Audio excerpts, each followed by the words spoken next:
Hello, Madison here, and we're getting ready to make a rough watercolor paint. You should have your mask, your rough pigment from the last video video before that. This is the leftover pigment that I have not washed, and it is just very rough. We have the muller, 2 pans, the watercolor binder that you made, spatula, and a dropper. And also my test swatch, which is on a heavy watercolor paper. And I've written what rock I used and the date. So a marker and a paintbrush, because we're going to sample the paint we make, put it on this paper, and then when it dries, that will let you know if you need more gum arabic or more honey, or if it's too thick and you need to add more water to your binder. All right.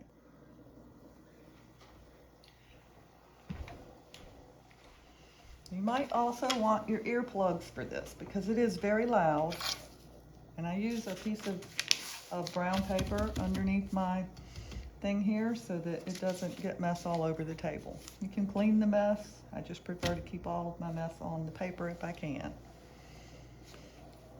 Put my mask on.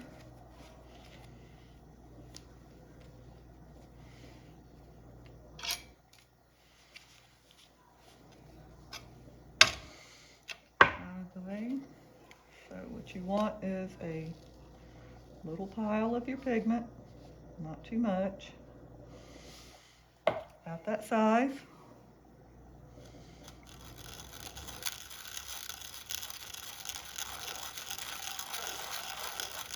Make a little well in there. Now, if you have not used your plate yet, it's going to be smooth and it won't work very well at first. But this rough pigment will get your plate primed. It's going to make it scratchy, give it a little tooth so that it can actually make paint. So your first few rounds are going to be too smooth to do a lot of mixing. So you'll have to work longer than you would had your plate already been primed. You can see on this side, it's not rough. It hasn't been etched because I don't use the paint making all the way up in here. I try to stay focused in the center. Take some of that binder. Fill up the pipette. Fill up that little well in the middle there.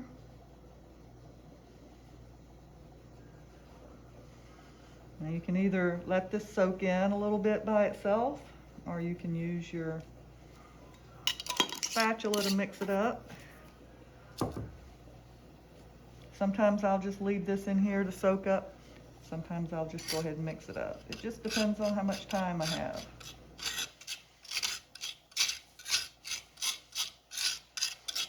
You can already hear that's pretty noisy on the glass.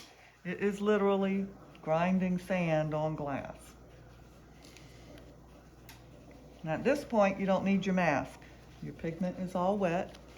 Your dust is not floating in the air anymore, and you can take the mask off. So here's where the noise begins. Get ready.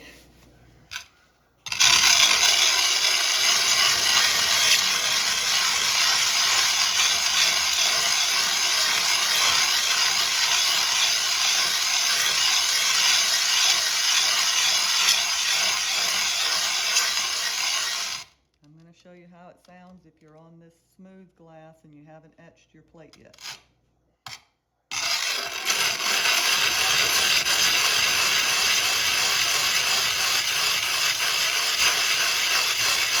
Still noisy, so you're not going to escape the noise, but the more you do this, the more it'll etch the glass, which is what it needs in order to make your paint well.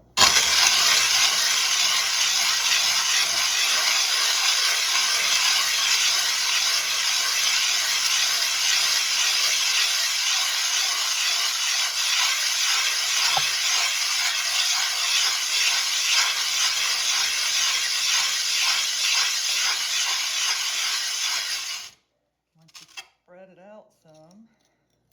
Scrape off your muller, put it back on the plate, and all of this back to the middle.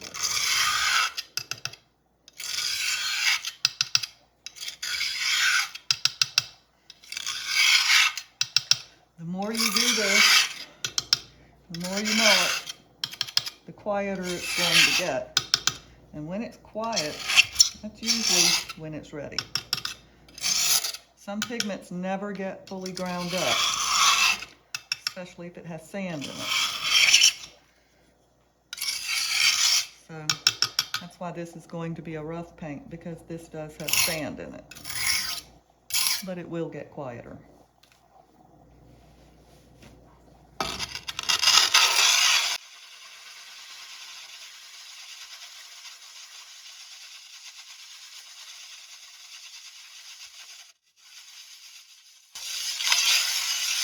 You can already hear that it's getting quieter.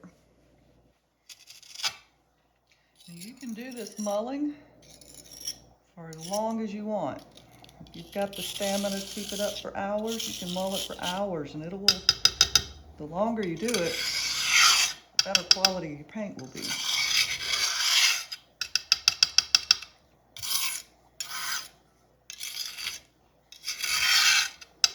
I don't usually do it for hours.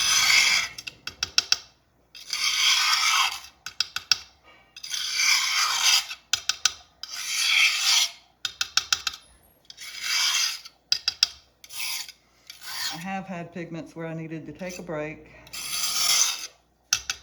and come back to it.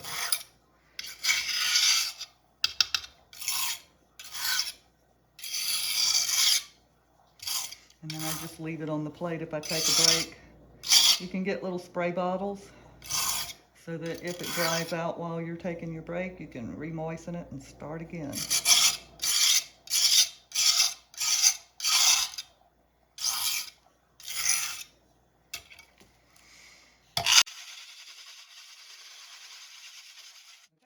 We're just going to keep doing this until it gets smoother, until I can see that the binder is not separating from the pigment.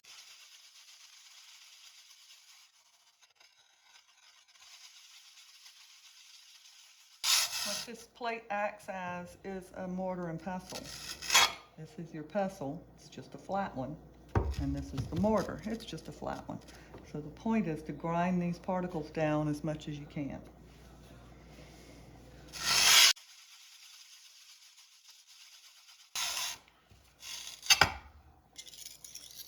When we do cleanup from this, you will need to put something in your sink to keep the sand particles in the paint from washing down the drain.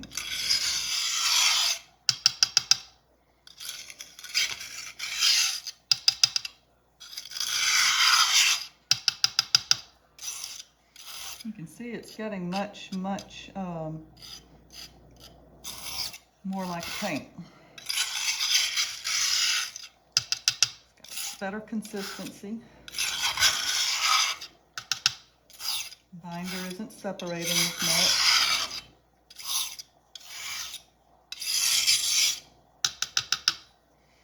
And it's almost ready to put in pan.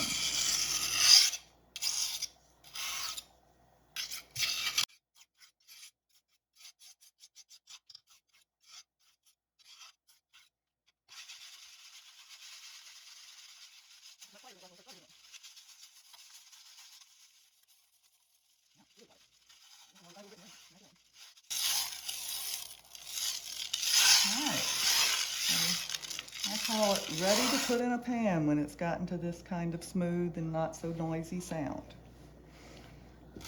That is what we'll do.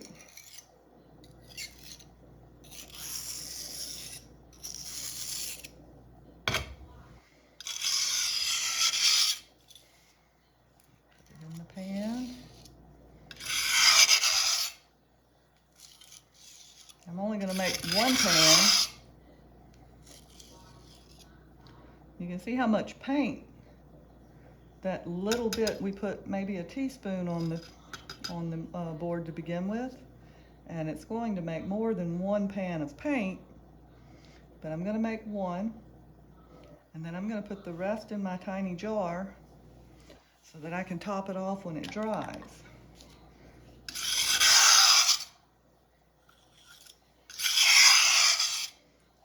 And then you can have some extra pans handy in case you need another pan. Usually it shrinks a little as it's drying.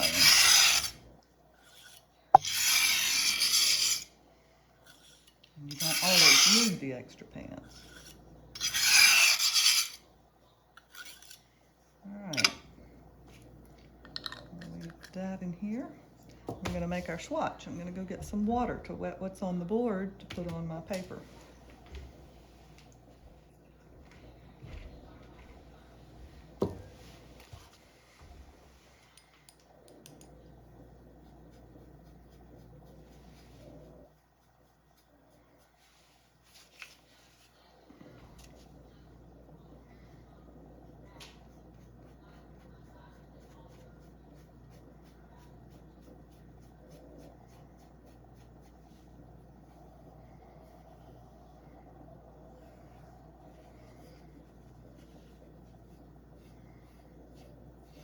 And it made a nice yellow orange.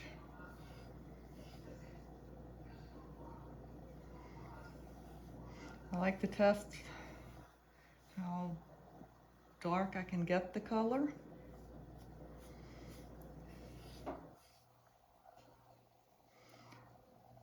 I'm not trying to make a neat painting or anything, but I also like to test granulation on it. So get it extra water to drain down with.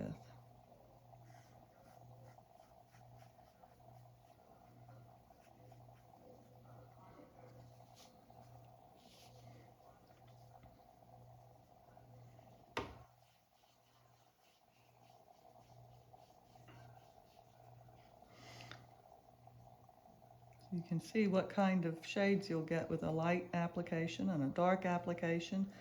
And then once this dries, we're going to rub it. And if it smears into the rest of the paper, then that means you needed more gum arabic. If your pans are too hard to wet, then that means you needed a little more honey.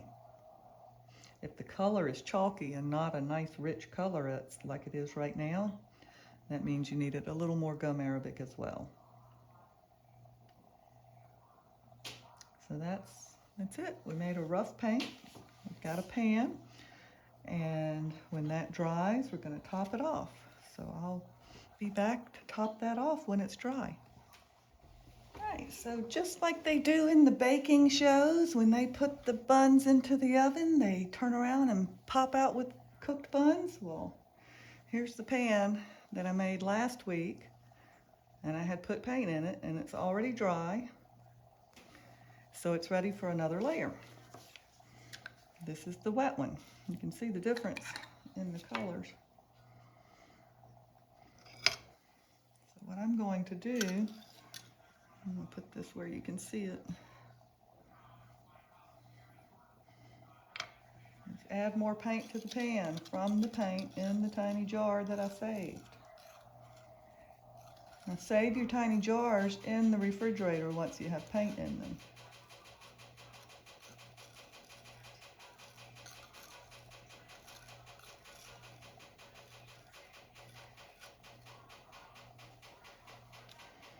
If you need to, you can add a little more gum arabic to your, or a little more of your binder to the jar to make it liquid enough to come out if it's thick.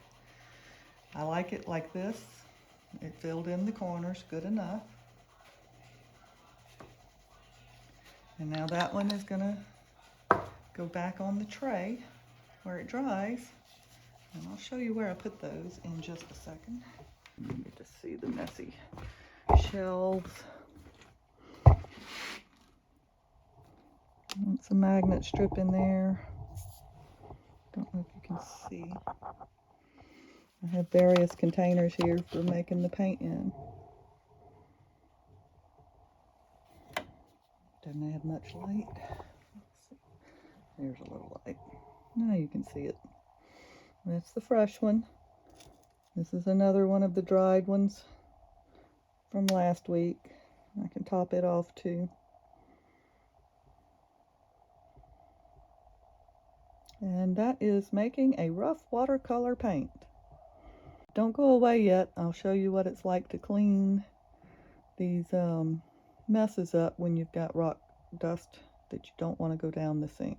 And look at there, my light came on for my video. I can show you these better. You can make paint sticks. You can make tiny little paint cubes. These are excellent for using the cubes to mount on things like driftwood or any other things. You can also put your paint into acorn cups. And if you're crafty, like my friend Barb is, you can make tiny little boxes from paper to put your paint in.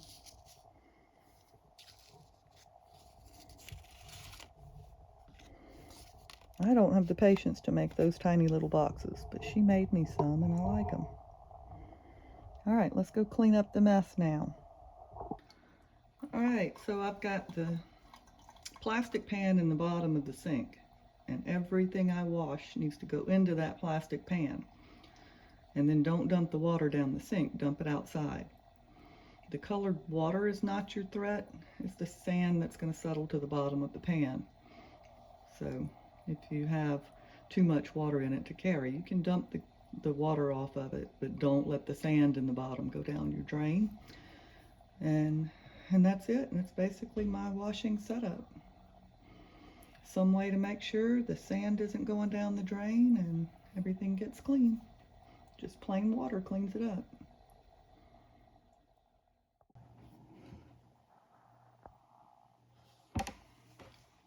All right, let's test this and see what it looks like. And just judging from the color, it looks like it's a little matte, so I would say it needs a little more gum arabic.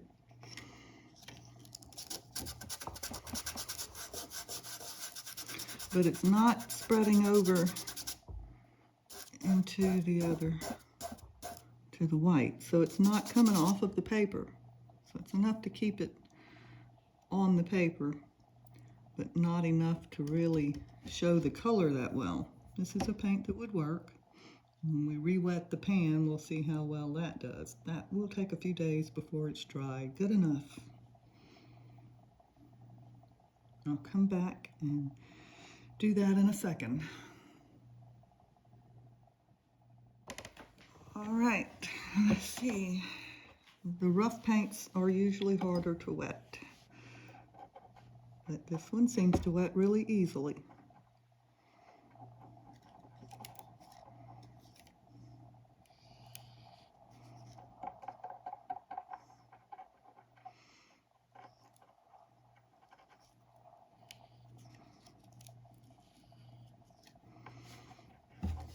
These are not as nice to work with as the smooth paints, but it's all I worked with for a long time until I figured out how to make them smooth.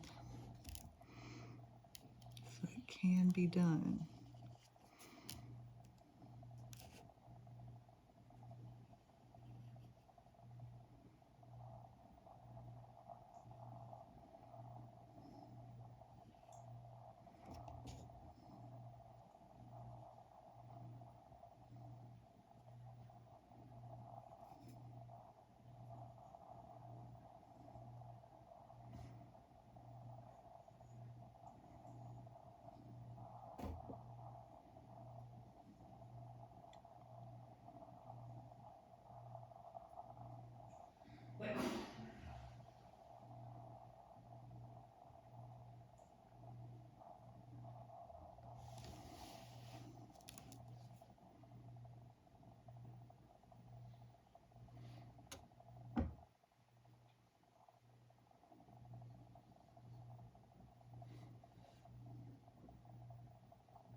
Not the best brush for doing a painting, but it'll be a little tree.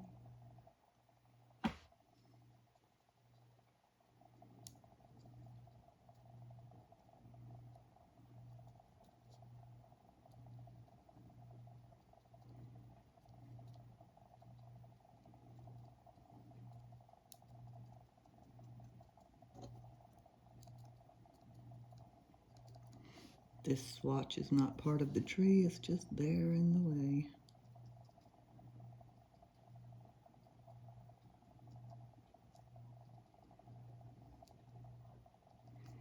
So just a little doodle to help get a feel for how the paints are going to work. That's what I usually do with all the new colors. Each one has a different personality, so doing something consistently with every paint you make will help you learn those paint personalities.